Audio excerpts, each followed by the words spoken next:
Are there two sides to fashion? There have always been people who question the purpose of fashion. There are those people who think that fashion is not something that exists in dresses only. Fashion is in the sky, in the street. Fashion has to do with ideas, the way we live, what is happening. They would also say that fashion is just a means of expression. It's style, it's a statement, it's the runway, it's the birth of something new.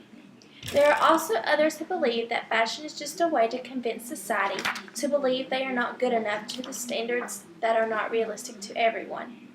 They would say it's a way to stereotype each other. It's ugly. It's pressure. One side would say that fashion is a statement, a stylized form of expression, which displays and begins to define a person.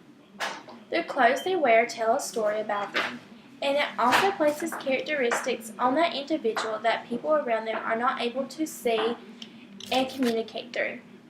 It also defines a place, a class, a time, a religion, a culture, and even a nation. Fashion lies at the very heart of many people. It is their sense of identity in the communities in which they live.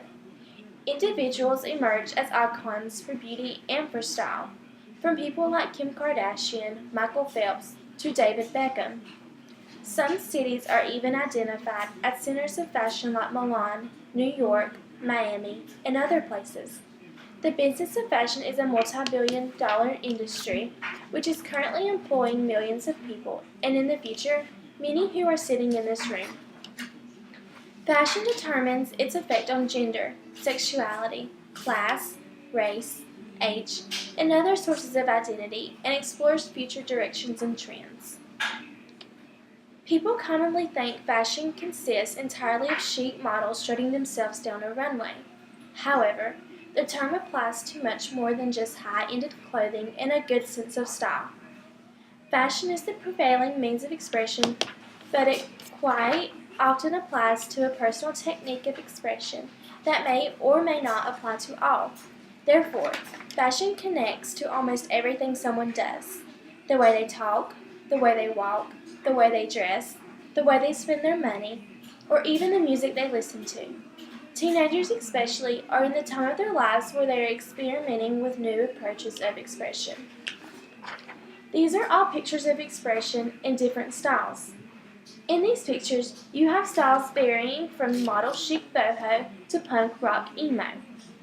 Out in the world, you will never find two people that are just alike in styles. This is the positives of the fashion world. People are able to be who they are, and they are able to be their own personal person through the clothing they wear. Could you imagine being uniform and not set apart from others?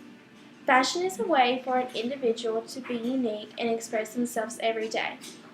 What are the ugly aspects of fashion? Take a good look around you. Every day, women and men are bombarded with images from the media that tells us we are ugly, unhappy, and undesirable if we're not a size 4 or smaller. We are then offered quick fix solutions, such as diets, injections, and scalpels, to help us become a size that is impossibly unattainable for most women. Take a good look at this picture. Immediately, your eyes goes to her body, in which you see every detailing of her bones. This image of this girl is what is plastered to the image of the fashion world. It screams to young girls that they have to be thin to be beautiful, and for guys to want them.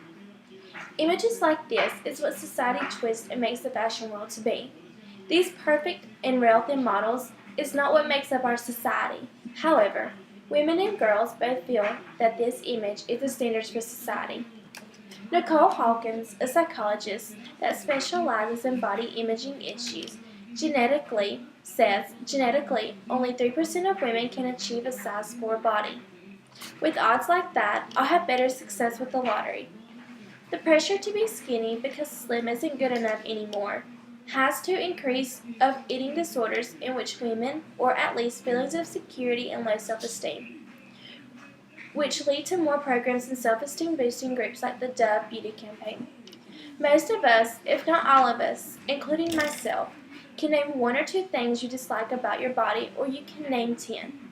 You've asked around about a good plastic surgeon or invested a few house payments in exercise equipment, videos, diets, and gym membership. Look at this flawless headshot of a Miss America contestant. Women see a picture like this, and they instantly see how flawless the girl is in the picture. The woman has a perfect facial features, beautiful clean skin, and long luscious hair. Women immediately look in the mirror and see all their imperfections because they feel they are not good enough for the world. If they aren't perfect like her, then they aren't beautiful. They critique themselves and all the insecurity rushes in. The society is constantly trying to fit into what fashion sets as the standard for what is beautiful, what is cool, and a way for people to accept you.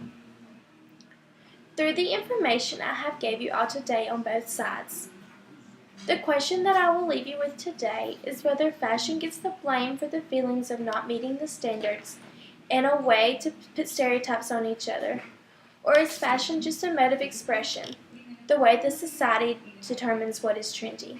Thank you.